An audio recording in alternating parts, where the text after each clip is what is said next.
Part 3 बदनामी का खेल। मुंबई। मुंबई शहर सिर्फ एक ही नाम की चर्चा कर रहा था, बाबा।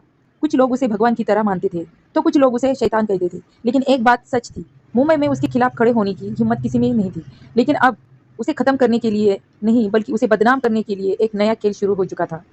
और ये खेल खेल रही थी सुहानी। रात रुद्र के बंगले में एक बड़ी मीटिंग चल रही थी। टेबल पर मुंबई के बड़े अखबारों की एक टैक्स पड़ी थी, जिन पर मोटे अक्षर में लिखा था, डॉन बाबा और मिस इंडिया सोनिया का गुप्त अफेयर, अंडरवर्ल्ड और ग्लैमरस वर्ल्ड का नया रिश्ता। सोनिया देर रात बाबा के बंगले में पूरी मीडिया आग की तरह भड़क चुकी थी। रुद्र गुस्से में मुस्कुराया। बहुत अच्छा खेल खेला तुमने सुहानी। हाँ, ये सब सुहानी ही करवाया था। उसके चेहरे पर खतरनाक मुस्कान थी। बाबा को गोलियां से मारना मुश्किल है, लेकिन उसकी इज्जत खत्म करना आसान है। रुद्र बोला, जब मार्केट में उसका डर कम हो जाएगा तो उसका साम्राज्य खुद भी खुद टूटने लगेगा। सुहानी की आंखों में आग थी। मैं उसे हर जगह बदनाम करूंगी। दूसरी तरफ एक आलीशान होटल में सोनिया, मिस इंडिया, मुंबई के लाखों लोगों की क्रश, आईने के सामने बैठी थी। उसके हाथ में अखबार था जिसमें उसका और बाबा का नाम साथ छपा था। लेकिन उसे उसके चेहरे पर गुस्सा नहीं था, बल्कि हल्की सी मुस्कान थी, क्योंकि सोनिया को सचमुच बाबा पसंद था। वो पहली बार एक पार्टी में बाबा से मिली थी। बाकी मर्दों की तरह वो उसके पीछे नहीं घूमता था।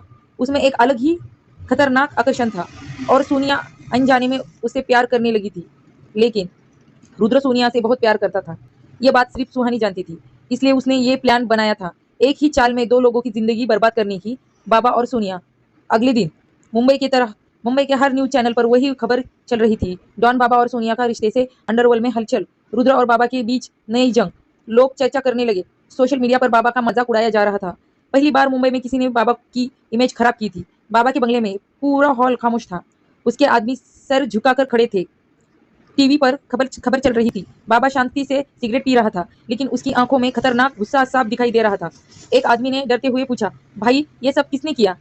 बाबा हल्का सा मुस्कुराया। सुहानी। सब चौंक गए। आपको कैसे पता? बाबा खड़ा हुआ, क्योंकि मुंबई में बाबा के खिलाफ इतना बड़ा खेल खेलने की हिम्मत सिर्फ उसमें ही है।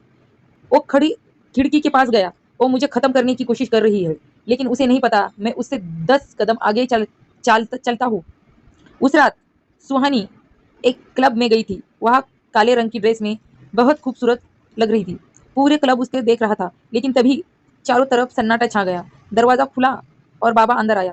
लोग तुरंत रास्ते से हट गए। सुहानी के चेहरे पर गुस्सा आ गया। तुम मेरे पीछा कर रहे हो?